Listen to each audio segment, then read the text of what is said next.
Assalamualaikum warahmatullahi wabarakatuh. Selamat berjumpa kembali di channel YouTube Mr. Suryadi yang berisikan informasi tentang wisata dan motivasi kehidupan. Alhamdulillah, patut kita panjatkan kehadirat Allah Subhanahu wa Ta'ala yang telah memberikan kita nikmat kesehatan, kebahagiaan, ketentraman, serta kesempatan sehingga masih dipertemukan di channel ini. Tak lupa juga sholawat dan salam kita haturkan kepada junjungan kita Nabi besar Muhammad SAW beserta keluarga, para sahabat, akhirnya sampai ke kita umatnya. Bila dalam kehidupan menemukan suatu permasalahan yang positif, jangan pernah melihat siapa yang melakukannya atau siapa yang mengatakannya, tapi lihat dan dengar apa yang diucapkan. Barangkali di kemudian hari nantinya ada manfaatnya dalam kehidupan kita sehari-hari. Untuk pertemuan kali ini saya akan mengangkat tema yang lain dari biasanya, yaitu dongeng sebelum tidur kepada anak-anak yang mungkin orang-orang yang lahir sebelum tahun 80-an masih sangat familiar dengan cerita dongeng sebelum tidur. Namun untuk tahun-tahun kesini, dongeng sebelum tidur sudah semakin dilupakan, apalagi zaman sekarang ini sudah diganti dengan gadget ataupun dengan mainan-mainan elektronik. Padahal dongeng sebelum tidur itu bukan ceritanya yang lebih penting, tapi kedekatan antara orang tua dan anak secara psikologis terjalin. Karena setiap anak mau tidur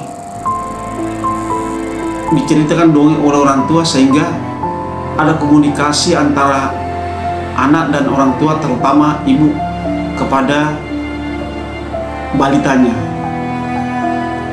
Untuk pertemuan kali ini saya akan memulai dengan cerita bawang merah dan bawang putih. Untuk mengetahui kisah lengkapnya, silahkan disimak video berikut ini untuk memberi edukasi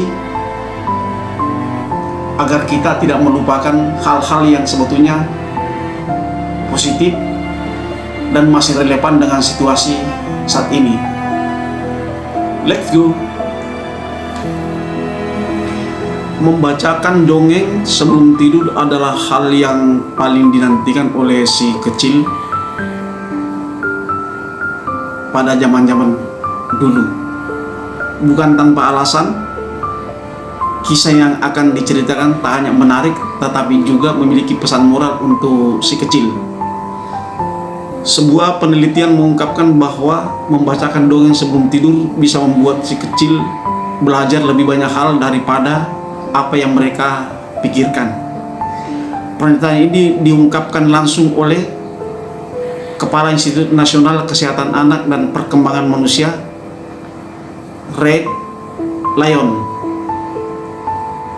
Penelitian saraf menunjukkan ketika orang tua atau pengasuh berinteraksi dengan anak secara verbal, termasuk membacakan untuk mereka, anak-anak akan belajar lebih banyak jika dibandingkan dengan yang kita pikirkan. Katanya dikutip Raspberry Life. Tak hanya itu, membacakan dongeng juga menjadi salah satu aktivitas yang bisa membangun kedekatan bunda atau orang tua dengan si kecil. Sarah McGowan, dosen psikologi perkembangan di Universitas Edinburgh, membaca buku cerita dengan anak bisa menjadi aktivitas bonding yang menyenangkan. dongeng sebelum tidur penuh moral dan makna. Jangan bingung menentukan dongeng sebelum tidur penuh makna yang moral ya. Berikut ini ada beberapa atau yang dirangkum deretannya. Salah satu yang akan kita ceritakan kembali adalah bawang merah dan bawang putih. Dahulu kala hiduplah bawang putih dan saudara tirinya. Bawang merah, ibu bawang putih, meninggal ketika ia masih bayi. Kemudian ayahnya menikah lagi dengan wanita lain dan memiliki anak bernama bawang merah. Tak berselang lama setelah menikah, ayahnya pun meninggal. Setelah itu, kehidupan bawang putih amat menyedihkan. Kesehariannya, bawang putih selalu diminta untuk mengerjakan seluruh pekerjaan rumah termasuk mencuci baju. Suatu hari ketika sedang mencuci, baju ibu tiri bawang putih hanyut. Bawang putih pun bingung sampai akhirnya bertemu dengan seorang nenek yang mengatakan kalau ia menyimpan baju yang hanyut itu dan akan mengembalikannya dengan satu syarat. Bawang putih harus membantu mengerjakan pekerjaan rumah. Bawang putih pun menuruti. Setelah selesai, nenek itu mengembalikan baju ibu tirinya. Nenek itu juga memberinya hadiah. Bawang putih harus memilih salah satu labu untuk dibawa pulang. Ada labu besar, ada labu kecil. Bawang putih memilih yang kecil. Sesampainya di rumah, alangkah terkejutnya ia beserta ibu dan saudara tirinya. Ternyata labu itu berisi banyak perhiasan. Keesokan harinya, bawang merah melakukan hal yang sama seperti bawang putih. Ia pura-pura menghanyutkan pakaiannya, kemudian memilih labu yang besar. Ketika dibuka, labu itu malah berisi ular. Bawang merah dan ibunya pun merasa itu adalah bentuk teguran dari Tuhan untuk mereka karena sudah memperlakukan bawang putih layaknya seorang pembantu. Mereka menyadari semua kesalahannya selama ini pada bawang putih dan meminta maaf. Pesan moral yang kita dapat ngambil dari kisah bawang merah dan bawang putih ini adalah tidak boleh berperilaku buruk terhadap orang lain dan memiliki sifat serakah. Saudaraku sekalian dimanapun berada, kisah bawang merah dan bawang putih ini masih layak dan masih relevan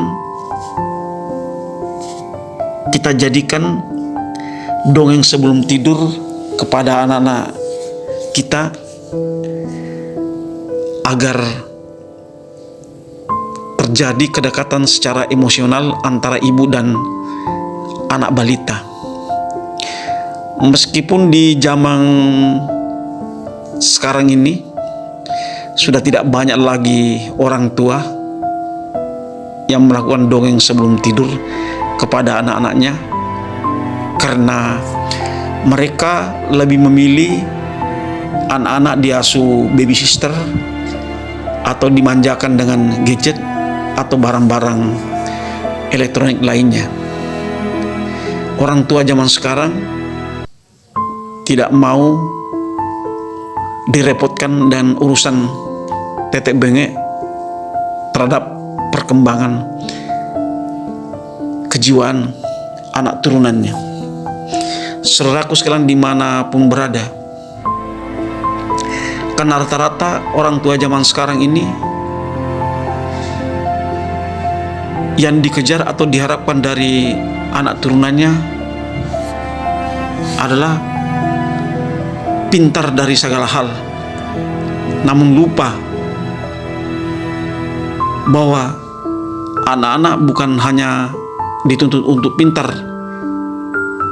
tapi dituntut juga untuk memiliki akhlak mulia, agar di kemudian hari ketika menjadi orang besar, dia menjadi orang cerdas dan juga bijaksana. Saudaraku sekalian dimanapun berada, bila dalam kisah bawang merah dan bawang putih ini ada kesamaan tempat atau peristiwa, itu bukanlah kesengajaan, melainkan hanya kisah belaka sebagai bahan renungan atau bahan edukasi terhadap generasi kita. Bila dalam penyajiannya ada kekurangan atau hal-hal yang kurang pas, mohon maaf yang sebesar-besarnya.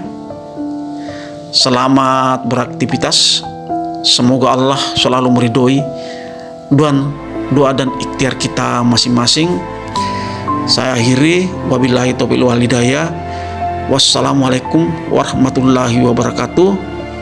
Dan saya selalu ingatkan, jangan terlena dengan gemerlapnya dunia.